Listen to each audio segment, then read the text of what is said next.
ഇത്രയും നാറിയ ഒരു കോർപ്പറേഷൻ, പഴയ മുനിസിപ്പാലിറ്റി മാത്രമല്ല ഇപ്പം നാറിയ ഒരു കോർപ്പറേഷൻ എന്ന് തന്നെ പറയാം.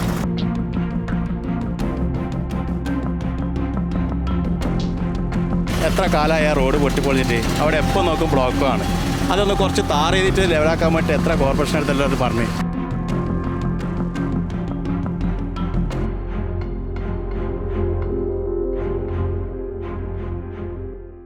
കണ്ണൂർ നഗരത്തിലെ പ്രധാന റോഡുകളുടെ അവസ്ഥ ഇങ്ങനെയാണ്. താളിക്കാവ് ഒണ്ടേൻ റോഡ്, പാറക്കണ്ടി മുതൽ മഞ്ചപ്പാലം വരെയുള്ള റോഡ്, ആറാട്ട് റോഡ്, ബെല്ലാർ റോഡ്, റെയിൽവേ സ്റ്റേഷന് മുൻവശമുള്ള റോഡ്, മൂന്നാം പീടിക റോഡ് തുടങ്ങി കണ്ണൂർ നഗരത്തിലെ പ്രധാന റോഡുകളെല്ലാം പൊട്ടിപ്പൊളിഞ്ഞ് ഗതാഗത യോഗ്യമല്ലാതായിട്ട് വർഷങ്ങൾ കഴിഞ്ഞു. കാൽനടയാത്രക്കാർക്കും വാഹനങ്ങൾക്കും ഇത് ഒരുപോലെ ദുരിതം സൃഷ്ടിക്കുകയാണ്. ഞാനിവിടെ കണ്ണൂർ കോർപ്പറേഷനിൽ ഓട്ടോ ഓടിക്കുന്ന ഡ്രൈവറാണ്. ഈ ശോചനാവസ്ഥ കണ്ടിട്ട് കുറേ കൊല്ലമായി. ഇവിടെ ട്രിപ്പ് വരാൻ തന്നെ മടിയാന്ന്. എന്നാൽ എപ്പോഴും വർക്ക്ഷോപ്പിൽ കയറ്റേണ്ട അവസ്ഥയാണുള്ളത്. പിന്നി പോക്ക്, ഷോക്ക് പോക്ക്, മറ്റുള്ള മെയിൻ്റനൻസ് വരുത്താന്ന്. അതേപോലെ തന്നെ ഈ മുനീശ്വര ഗോവിൻ്റെ അടുത്ത് ആ സർക്കിളിൻ്റെ അടുത്ത് തന്നെ എത്ര കാലമായ റോഡ് പൊട്ടിപ്പൊളിഞ്ഞിട്ട് അവിടെ എപ്പോൾ നോക്കും ബ്ലോക്കുമാണ്. അതൊന്ന് കുറച്ച് താർ ചെയ്തിട്ട് ലെവലാക്കാൻ വേണ്ടി എത്ര കോർപ്പറേഷൻ അടുത്തല്ലോ അത് പറഞ്ഞ്. അതൊന്നും അധികാരികളൊന്നും കണ്ണു ഇതാക്കുന്നില്ല. ഇവിടുത്തെ ജനങ്ങൾ ചോദിക്കുമ്പോൾ നമ്മൾ പറയലാന്ന് നമുക്ക് അങ്ങോട്ട് വരാൻ പറ്റില്ല. കാരണം നമ്മളെ വണ്ടിക്ക് കുറേ പണി വരുന്നുണ്ട്. എന്തുകൊണ്ടാണ് റോഡിൻ്റെ ഈ അവസ്ഥയായതുകൊണ്ടാണ്. ഇപ്പോൾ നിങ്ങളിപ്പോൾ കണ്ടില്ല റോഡ് മൊത്തത്തിൽ കൂട്ടിയത്. പിന്നെ എങ്ങനെയൊക്കെ സഹിച്ചിട്ട് പോക്കാതെ പ്രായമുള്ള ആൾക്കാരെല്ലാം വന്നാൽ നമ്മൾക്കുണ്ട് ഉമ്മി പങ്കന്മാരെല്ലാം. അപ്പോൾ പ്രായമുള്ള ആൾക്കാരാകുമ്പോൾ എങ്ങനെയും കഷ്ടപ്പിടിച്ചിട്ട് കൊണ്ടായി കൊടുക്കില്ലെന്ന്. കുഴി അടയ്ക്കുമെന്ന് പറഞ്ഞ് കോൺക്രീറ്റ് മിക്സ് ഇട്ട് വെച്ചതല്ലാതെ മറ്റെന്ത് ചെയ്തു? അതും കോൺക്രീറ്റ് മിക്സുകൾ ഇളകി കുഴികൾ വീണ്ടും പുറത്തു കണ്ടു തുടങ്ങി. എന്നിട്ടും കോർപ്പറേഷനോ മറ്റധികാരികൾക്കോ ഇതിൽ യാതൊരു കുലുക്കവുമില്ല.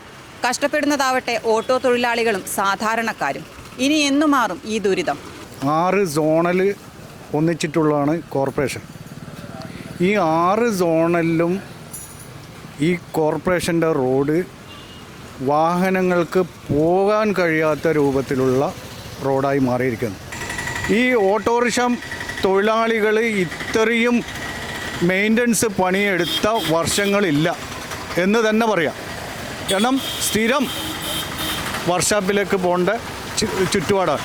പിന്നെ വിളിച്ചാൽ പോകുന്നില്ല എന്നൊരു കംപ്ലൈൻറ്റ് ഉണ്ട്, അതില്ലാന്ന് പറയുന്നില്ല. പക്ഷേ നമ്മളെങ്ങനെ പോകേണ്ടത്? നമ്മൾ പോകാൻ കഴിയുന്നില്ല. കാരണം എന്ന് പറഞ്ഞാൽ എൻ്റെ തന്നെ 2 ടയർ പൊട്ടി. 2 ടയറിന് 3000 റുപ്യയായി. Tyre പൊട്ടുമ്പോൾ tube അടക്കാമെന്ന് പൊട്ടുന്നു. 3000 റുപ്യ. എൻ്റെ ചെറിയ വണ്ടിയാണ്. അത് വലിയ വണ്ടിയാണെങ്കിൽ അതിൽ കൂടും. ഇങ്ങനെയുള്ള പരിതസ്ഥിതിയാണ്. കാരണം ഇത്രയും നാറിയ ഒരു കോർപ്പറേഷൻ, പഴയ മുനിസിപ്പാലിറ്റി മാത്രമല്ല ഇപ്പം നാറിയ ഒരു കോർപ്പറേഷൻ എന്ന് തന്നെ പറയാം.